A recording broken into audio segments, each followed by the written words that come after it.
Hello students, now we are going to discuss about enterprise resource planning. It's not a new concept to you. It become a part and parcel of almost each and every business enterprises. So ERP tells enterprise resource planning. It tells we are going to, the term itself tells you that we are going to plan the resources of an enterprise. Various resources. You might know material, everything is a part of constitutes the resources of an enterprise. So it's an enterprise wide management system. Everywhere, even when you take that hands and days, there is a system in each and every enterprises. So what's new in enterprise resource planning? Actually, it's supported by multi-module application software. So there is a customized software as per the requirements of the different enterprises. When you take different business houses, there may be some marketing houses, production houses, then showrooms, textile showroom, you can take car showrooms, everything. When you take a different numerous voluminous business houses under the globe, each and every business requires different types of planning. So the ERP is it's a solution. It's a one-stop solution for all the requirements of a business. So it's a multi-module application software. ERP is nothing but a multi-module application software which helps to plan the entire resources of an enterprise. So what's multi-module? Each module addresses the needs of each functional areas. When you take a business, there is a plan, production, marketing, inventory, HR, all these departments are there.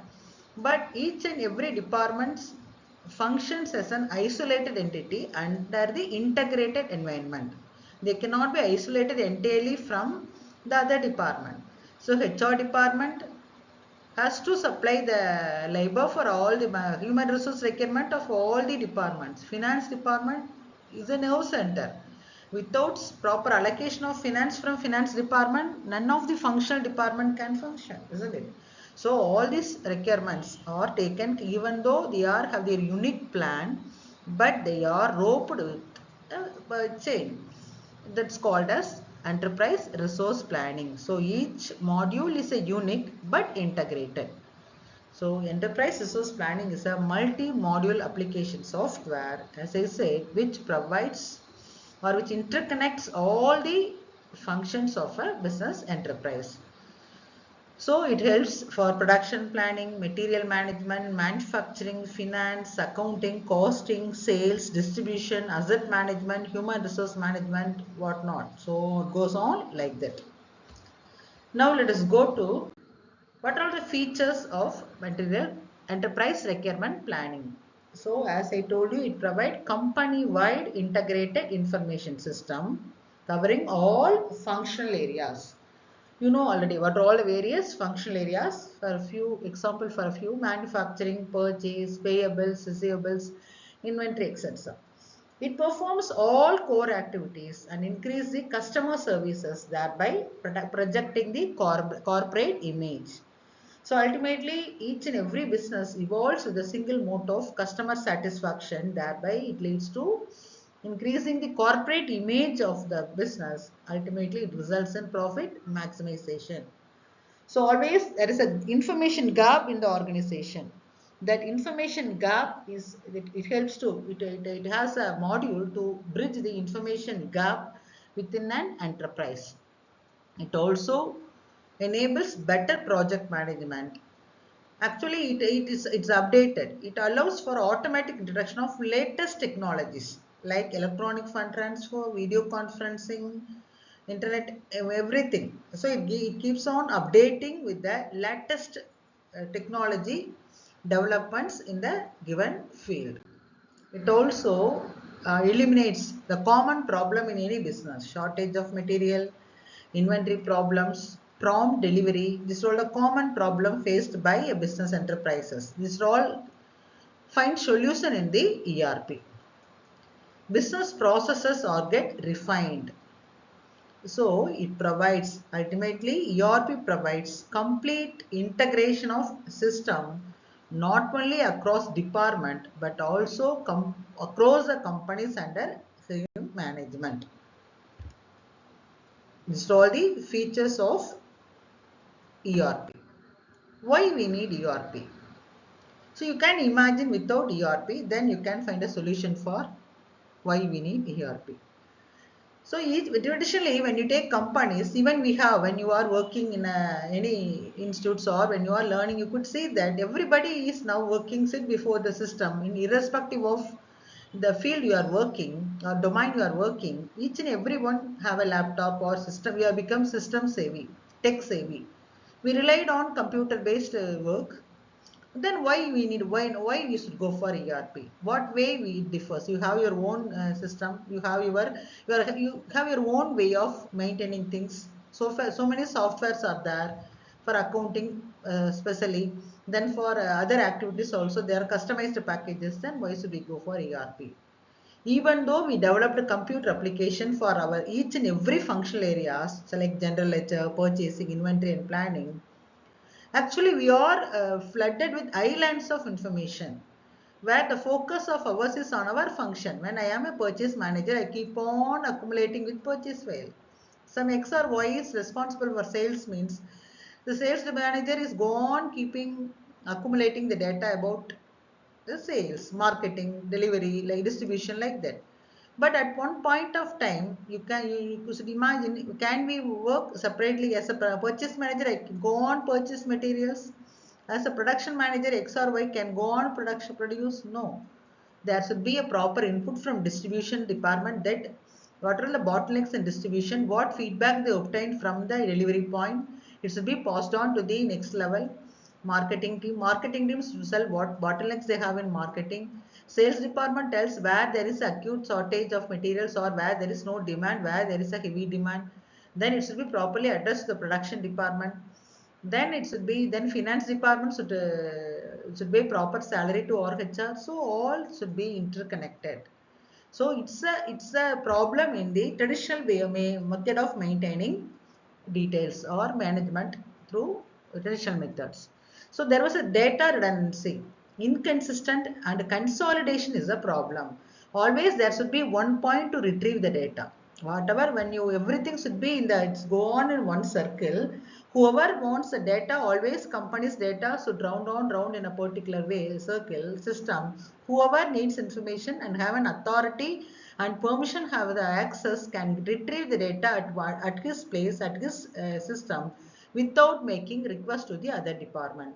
That automatically it avoids data redundancy. So the decision makers can retrieve the data and should have an access to the information to take timely actions. So by managerial control is easy, but it's not possible through the traditional management system. Data access at a particular time is possible with the enterprise resource planning. So it's a difficulty faced by most of the business houses. They have a system enabled working data management. Each and every department has a waterlocked compartments. They have a data. Whenever they want consolidated data, there is a problem in delivering the data in time. Whenever these in the waterlocked department, watertight compartments failed or taking much time to compile the data and supply to the management. Ultimately, management has to feel the problem of delay in decision making. So they started investing in an integrated system to derive competitive advantage in the marketplace. It's nothing but enterprise resource planning. So now I hope you understood that enterprise resource planning eliminates difficulty in retrieving the data, data redundancy is avoided, it provided integrated solution, consolidation of data is possible, it gives a time, within a short span of time it gives the data, decision making become fast and accurate. These are all the reasons why you should go for, the business houses should go for ERP. So what are all the areas which can be covered under ERP. First one, financial accounting, treasury management, enterprise control and asset management. The next one is logistics. You can plan about production, materials, plant maintenance, quality management, project system, sales and distribution. Human resources, very dynamic resource. You should take care of personal management, training, recruitment, development. Everything is possible through ERP. Workflow. It's must. There should not be any bottlenecks in the workflow. Workflow integrates the entire organization with flexible assignment of tasks and responsibilities to locations, positions, jobs, groups and individuals. So what are all the steps in and material? It's a ERP. Pre-evaluation. First, companies should have a survey, conduct a careful and thorough inventory of the organization needs. So the main objective is to gain a comprehensive and complete understanding of the organization needs, tools, resources and challenges. So ERP is tailor-made. Companies should know first of all what they need. So it's only need based. Once they settled what they need, they can go for ERP. Then ERP will give solution for all their needs. Evaluation. Next phase is evaluation. They have to evaluate different vendors and offers and evaluate the pros and cons of each vendor. You have to get models from different vendors. Then you have to choose one which addresses your needs. Then you have to analyze a gap. So what you expect, what it's an expected solution, but how you get. So it's now you have to go back to your vendor. Once you implemented the ERP, you may find out deviations or variations. That's called as gap analysis. Then now you can go back to your vendors and you can say that these are additional tools from the same required for these areas, and they will address the gaps. Then you have to give training to your HR. They have to be trained to work in different modules and all, so that they should be given a refresher course on ERP. Then testing. You have to, before your goal rollout to the entire company, first you have to go for a test run. So then you can system shares and distills data across the organization into reports that can enhance your business. So what are all the benefits now? Let us see the benefits. Actually, it provides up-to-date information vital for enterprise of an enterprise. So it gives power to the right person at the right time. So actually, even it has so many protocols are there. When you take even ERP, the management hierarchy is perfectly maintained ERP. Only those who have an access can access. Everyone in an organization cannot have an access to the files or modules in ERP. So it maintains perfect hierarchy, and also power roles are maintained. Powers of the roles are maintained properly. So it's possible only when entire organization shares the information and view in the same perspective. Suppose there is no integration, means affects a man, machine and others, so it ensures that integrity. It brings together the people who are working on a shared task within the same enterprises, the same dealings with suppliers and customers. Almost all, each and every person is working in the same agenda, ultimately at a particular point of time. That the task of ERP is to integrate them. So it workflow integrated business process. It ensures smooth flow of information.